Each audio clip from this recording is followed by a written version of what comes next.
மைனாகா,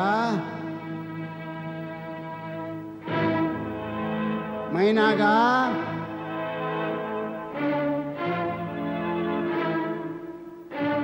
மைனாகா,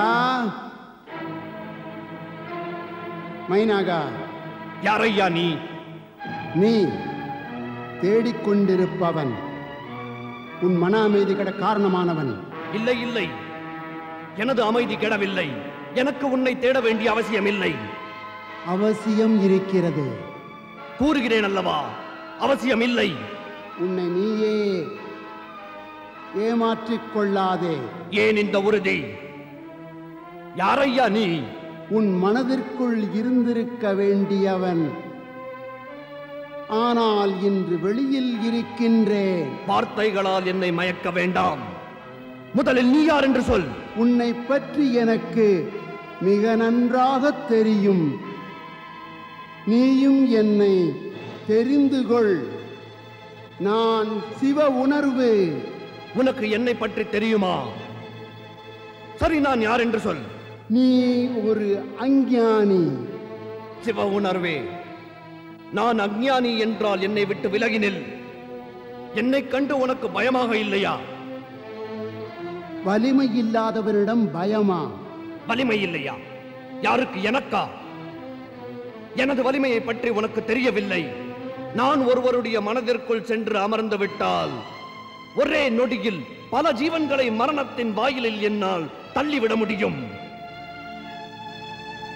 என்னை சார்ந்த வன்முறை இந்த உலகில் இரத்த வெள்ளத்தை ஏற்படுத்திவிடும். சிறு குடும்பம் முதல் அரசாங்கம் வரை அதில் அழிந்து போய்விடும். என்னை வந்து அடைந்தவுடனேயே வன்முறை, துர்புத்தி, துர்குணம், மடமை, யுத்தம், பகைமை, கோபம், அகங்காரம் தோன்றுகின்றன. என்னுள் கொழுந்து விட்டிருக்கும் இந்த தீ எரியும் பொழுது ஒரு ஜீவன் மற்றொரு ஜீவனை குடிக்க தயாராகி விடுகிறது. என்னுள்ளிருந்து உற்பத்தியாகும் அசத்தியமும் கபடமும் பேரின்ப நாட்டியம் ஆடுகின்றது. இதனால் இந்த ஜகமே நடுநடுங்குகிறது. வலிமையற்றவன் என்றா சொல்கிறாய்? உன்னால் இதையெல்லாம் செய்ய முடியுமா?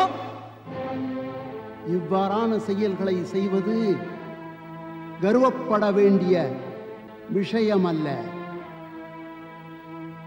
வெட்கப்பட வேண்டிய விஷயம். என்னால் இது முடியாது, அது என் தர்மம் அல்ல. உன்னால் என்னதான் செய்ய முடியும்? நான் மக்களுடைய மனத்தினில் அமைதி, அன்பு, சத்தியம், அகிம்சை போன்ற உணர்வுகளை ஏற்படுத்தி அவர்களுக்கு ஒரு சுகமான, அமைதியான, மகிழ்ச்சியான, இன்பமான வாழ்வை என்னால் தர முடியும். உன்னுடைய அகந்தையின் பாதிப்பிலிருந்து அவர்களை விலக்கி வைத்து மனிதர்களுக்கு ஒரு மிக நல்ல வாழ்வை தர முடியும். அது வாழ்வை சிறப்பாக்கி மேன்மையாக்கவும் முடியும்.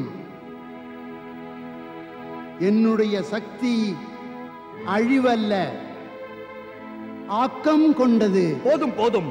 பூலோகத்தில் உள்ள மக்களை கண்டு உன்னுடைய ஆக்கம் எவ்வளவு என்று நான் நன்றாக தெரிந்து கொண்டேன். நீ எதை நன்றாக தெரிந்து கொண்டாயோ அது என்னுடைய படைப்பின் சக்தி அல்ல, உன்னுடைய அழிக்கும் சக்திதான். நான் எப்பொழுதும் உன் மனதில் தான் ஒரு படைப்பை ஏற்படுத்தியுள்ளேன். பிராணி அன்புக்கும் பக்திக்கும் பாசத்திற்கும் அடிமையானது. அதைத்தான் செய்தேன். நீ துஷ்டன், நீச்சன், கோடையும் கூட. நீ என்னுடைய வழியில் தடையாக இருந்தால் நான் உன்னை நிச்சயமாக அழித்து விடுவேன். நான் உனது பிடியில் இல்லை ஐயா. கோபத்தில் என்னிடம் இவ்வாறு பேசுவது உன்னுடைய அறியாத்தனம்தான். தாழ்த்தி பேசி நீதான் துஷ்டனாகிறாய். என்னை துஷ்டன் என்கிறாயே. உன்னுடைய தங்கை பார்வதியின் சிவ ஆராதனையின் மிக சிறந்த நோக்கத்தினால் நீ வருத்தமடைந்துள்ளாய். இருந்தாலும் நான் தான் நீச்சன். சிவபக்தியினால் நீதான் பயமடைந்துள்ளாய். இருந்தும் நான் தான் கோழை. தலைகீழாக யோசிப்பது, பேசுவது இவைகளை செய்கிறாய். ஆகையால் அதன் முடிவும் தலைகீழாக உள்ளது. ஆகையால் தான் உனது பெயர் அஞ்ஞானி. வாயை மூடு சிவ உணர்வே! எனது சிந்தனையையும் பேச்சையும் பற்றி விமர்சிக்க நீ யார்? எனக்கு எதிராக இவ்வாறு பேச உனக்கு உரிமை அளித்தவர் எவர்? எனது தங்கை பார்வதியை பற்றி பேச நீ யார்? ஏன் இந்த மௌனம் துஷ்டனே? நான் துஷ்டன் அல்ல, நல்லவன். கூறினேன் அல்லவா, எனது இருப்பிடம் உனக்குள் இருக்கிறது. அது எப்போது தெரியுமா? நீ ஒரு ஞானி ஆகும் போதுதான். எப்போது அகந்தை என்ற அரக்கன் உன்னை பிடித்து அறியாமை இருளில் தள்ளுகிறானோ அப்போது நீ ஞானியாய் இருப்பதில்லை, அஞ்ஞானியாகி விடுகிறாய். அப்பொழுது நானும் உனக்குள் இருக்க முடியாது, வெளியில் வந்து விடுகிறேன். ஏய் அதர்மமே, என்னை அகந்தை கொண்ட அரக்கன் என்று தாழ்த்தி கூற உனக்கு எவ்வாறு தைரியம் வந்தது தெரியுமா? நான் எதை யோசித்து பேசி செய்தாலும் அதை நான் மிகச் சரியான வழியில் தான் செய்வேன். இதுதான் அந்த அகந்தை, இதுதான் அந்த இருள், இதுதான் அந்த அஞ்ஞானம். இதன் காரணத்தால் தான் உலகில் அமைதியின்மை நிலவுகிறது. ஆகையால் இந்த அறியாமையை களைந்து எரிந்து விட வேண்டும். ஒரே அடியாக அழி, உன்னிடமிருந்து விலக்கிவிடு. அதனால் நான் உன்னுள் வர முடியும். ஏன் என்னுள் வர முடியுமா? நான் உன்னை என்னுள் ஏன் வரவிட வேண்டும்? பெரிய சிவ உணர்வு வந்துவிட்டது. எவரையும் யோசிக்கவும் விடுவதில்லை, சரியாக செய்யவும் விடுவதில்லை. செல், சென்று உன் சிவனை தஞ்சமடைந்து விடு. சிவனை இந்த ஜெகமே தஞ்சமடைந்திருக்கிறது. இனி சிவன்தான் ஜெகத்தில் நிறைய வேண்டும். நான் உனக்குள். நீ ஏன் என்னை வாட்டுகிறாய்? நீ எனக்குள் ஏன் வர வேண்டும்?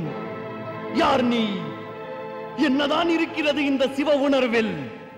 சக்தி இருக்கிறது.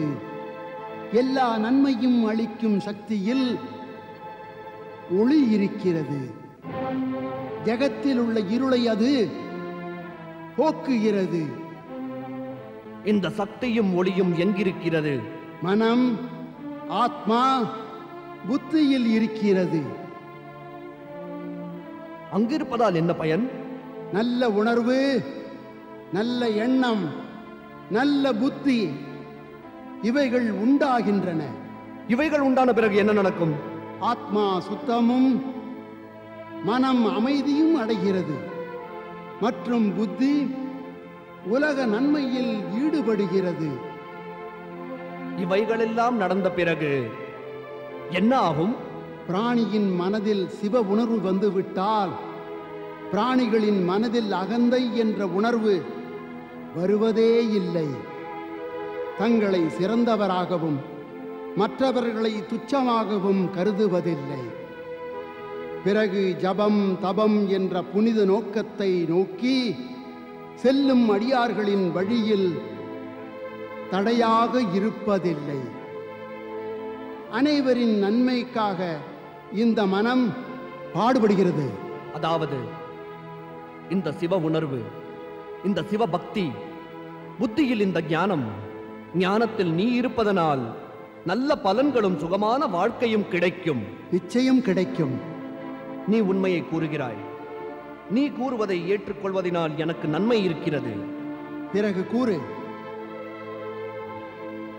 ஓம் நமச்சிவாய. ஓம் நமச்சிவாய.